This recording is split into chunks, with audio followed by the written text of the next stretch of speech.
CBI আজকে আমি পরিষ্কার কথা বলছি যে বৃহৎ ষড়যন্ত্রের গল্প সিবিআই দিচ্ছে।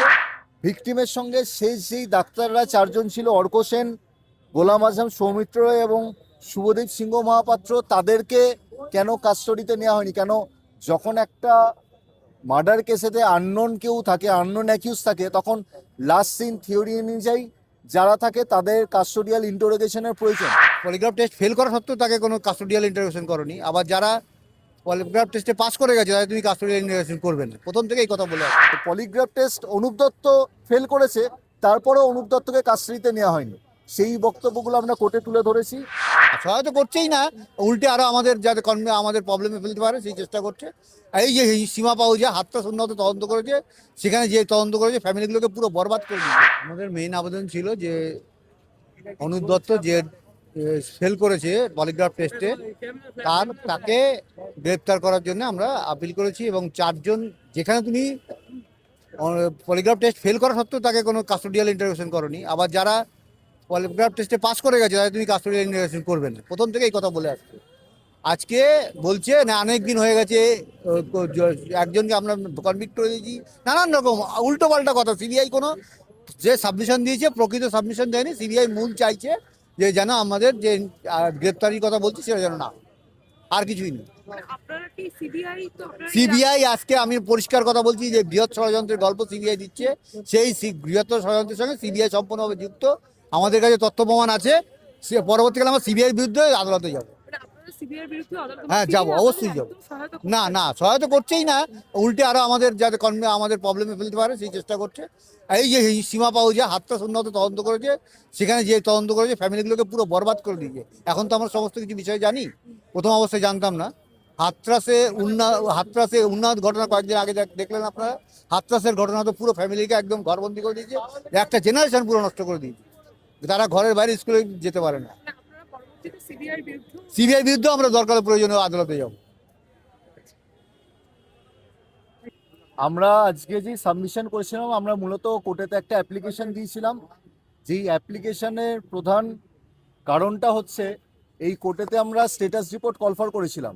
সেখানে স্ট্যাটাস রিপোর্টে সিবিআই বলছে যে তদন্ত হচ্ছে, কিন্তু ওরা আপাতত লার্জার কনস্পিরেসির ওই দিকেই তদন্ত করছে, কমিশন অফ অফেন্সটি কিছু তদন্ত করছে না। এবং ওদের এখনকার স্ট্যাটাস রিপোর্ট অনুযায়ী খুন এবং ধর্ষণ শুধুমাত্র তার জন্য সঞ্জয় রায় দায়ী, আর কেউ না।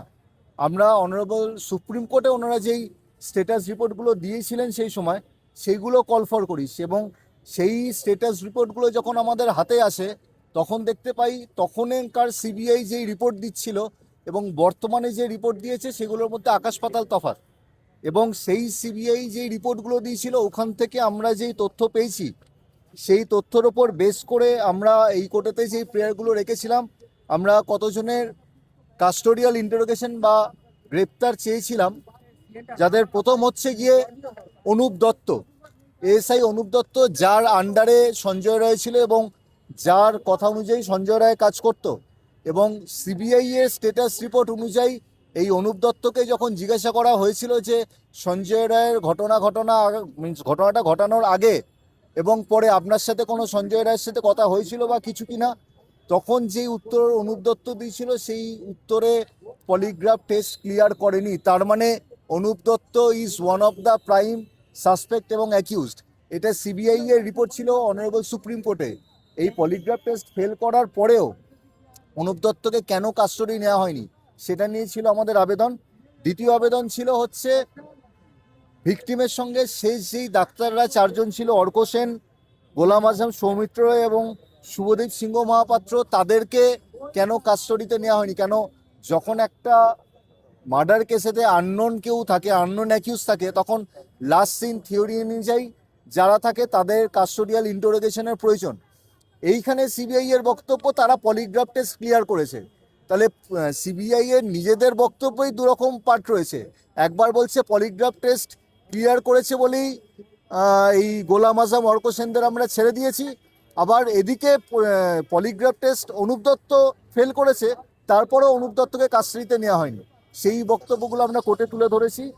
এটা ছাড়াও আমরা আরও যেই কাস্টডি যাদের আমরা চেয়েছিলাম এই কেসেতে, তারা হচ্ছে গিয়ে ঘটনা ঘটে যাওয়ার পরে যারা প্রথম ভিকটিমের বডি খুঁজে পেলো, ডিসকভার করলো, সিবিআই রিপোর্ট অনুযায়ী তাদের দ্বারাই সেই সময়ে যেই বায়োলজিক্যাল যা যা এভিডেন্স ছিল সেইগুলো নষ্ট হয়েছে।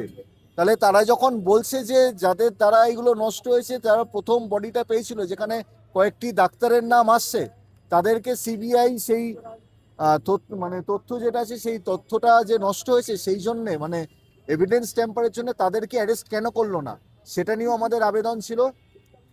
নেক্সট আবেদন আমাদের ছিল কাস্টডিতে নেওয়ার জন্যে কলকাতা পুলিশের যারা অফিসিয়ালস, যাদের তত্ত্বাবধানে বা যাদের আন্ডারে পুরো ইনভেস্টিগেশন হয়েছে এবং লার্নেড এডিজে 1 শিয়ালদা সেইখানে ভৎসনা করেছে, তাদের যা কাজকর্ম তাদেরকে ইললিগাল অ্যাক্ট এবং ইললিগাল ড্রিম বলে ডিসক্রাইব করেছে, তাদের এগেনস্টে কোনো রকম অ্যাকশন হয়নি কেন? এবং সুদীপ্ত রায়, যার সঙ্গে সন্দীপ ঘোষের কথোপকথন হয়েছিল, যেটা সিবিআই তাদের স্ট্যাটাস রিপোর্টে সন্দেহভাজন বলে সুপ্রিম কোর্টে জমা করেছিল, সেই সুদীপ্ত রায়কে কাস্টাডিতে কেন নেওয়া হলো না? এদিকে সন্দীপ ঘোষকে কাস্টাডিতে নেওয়া হলো। একটা যখন কনস্পিরেসি হয়, দুদিকে যখন কনভারসেশন হয়, দুজনেই তো ইকুয়ালি লায়াবেল, তাদেরকে কোনো কিছু করা হয়নি। মোরওভার এতদিন ধরে সিবিআই শুধুমাত্র সঞ্জয় রায়কে যেই পার্টটায় দেখা যাচ্ছে সেইটুকুনি সিসিটিভি প্রডিউস করে গেছে। আমাদের একটা প্রেয়ার রয়েছে যে 15 ঘন্টা সিসিটিভি, মানে 8ই আগস্ট 2024 রাত 9টা থেকে 9ই আগস্ট 2024 দুপুর 12টা অব্দি এই 15 ঘন্টার সিসিটিভি অফ আরজিকর বিল্ডিং, মানে এন্টায়ার পুরো বিল্ডিং এর প্রত্যেকটা তলা, কম্পাউন্ড এবং এন্ট্রি অ্যান্ড এক্সিট গেট, এই পুরোটা আমরা চেয়েছি। কেন ওই একটা পার্টে যেটুকু সঞ্জয় রায়কে দেখা গেছে সেইটুকু দিয়ে তো না, বাকি পার্টটা নিয়ে আমাদের দেখতে হবে। তার কারণ এইখানে যেটা এসওসি দেখানো হয়েছে সেমিনার রুম, সিএফএসএল রিপোর্ট অনুযায়ী সেই সেমিনার রুমটা can't be the crime scene, because ওইখানে যেইখানে বডিটা পাওয়া গেছে সেই জায়গাটা হচ্ছে আনডিস্টার্ব এবং there is no any sign of struggle, মানে কোনো রকম কোনো নড়াচড়া এবং আনডিস্টার্ব অবস্থায় জায়গাটা রয়েছে। তাহলে এত বড় একটা ঘটনা, একটা ভিকটিম রেপ এবং মার্ডার হচ্ছে, কিন্তু যেখানে তাকে পাওয়া যাচ্ছে সেই জায়গাটা আনডিস্টার্ব, তাহলে এটা এসওসি হতে পারে না। এবং সিবিআই এর রিপোর্ট অনুযায়ী এইখানে কিছু ফুটফল, মানে কিছু ব্যক্তির আসা যাওয়াতে ওই এসওসিটার যে পসিবল এভিডেন্স ছিল সেটা ঘেঁটে গেছে। সেই জন্য আমরা বাকি বিল্ডিং এর সিসিটিভি ফুটেজেস, এন্ট্রি এবং এক্সিটের সিসিটিভি ফুটেজেসটা চেয়েছি,